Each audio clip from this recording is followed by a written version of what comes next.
Hello friends, இன்றைக்கி நாம் healthy ரெசிப்பியாக அரிசி மாவு புட்டு எப்படி செய்கிறது பார்க்கலாங்க.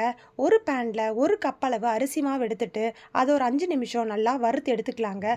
இப்போ அரிசி மாவு நல்லா வறுபட்டுருச்சு. இது கொஞ்சமாக ஆறின உடனே கொஞ்சம் கொஞ்சமாக தண்ணி தெளித்து நம்ம பிசைஞ்சு எடுத்துக்கலாங்க. நிறைய தண்ணி நம்ம சேர்த்துடக்கூடாது. பாருங்கள், கையில் நம்ம மாவை இப்படி இறுக்கி பிடிக்கும்போது இந்த மாதிரி பதம் வந்தால் இதான் சரியான பதம். இப்போ கொஞ்சம் கட்டிப்பட்டுருக்கு.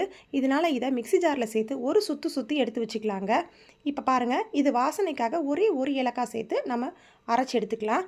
அடுத்து ஒரு அடிக்கனமான பாத்திரத்தில் கொஞ்சமான தண்ணி சேர்த்துட்டு ஒரு ஃபில்ட்ரு மாதிரி ஒரு பாத்திரத்தை மேலே வச்சுட்டு காட்டன் துணியில் நம்ம அரைச்சி வச்சுருக்க மாவு அதோடு சேர்த்து 10 நிமிஷம் ஸ்டீம் குக் பண்ணி எடுத்தோம்னா சுவையான அரிசி மாவு புட்டு தயாருங்க. இது கூட தேவையான அளவு நாட்டு சர்க்கரை, துருவின தேங்காய் சேர்த்து சர்வ் பண்ணோம்னா டேஸ்ட் ரொம்ப சூப்பராக இருக்கும். ஹெல்த்தியான ரெசிபி கூட.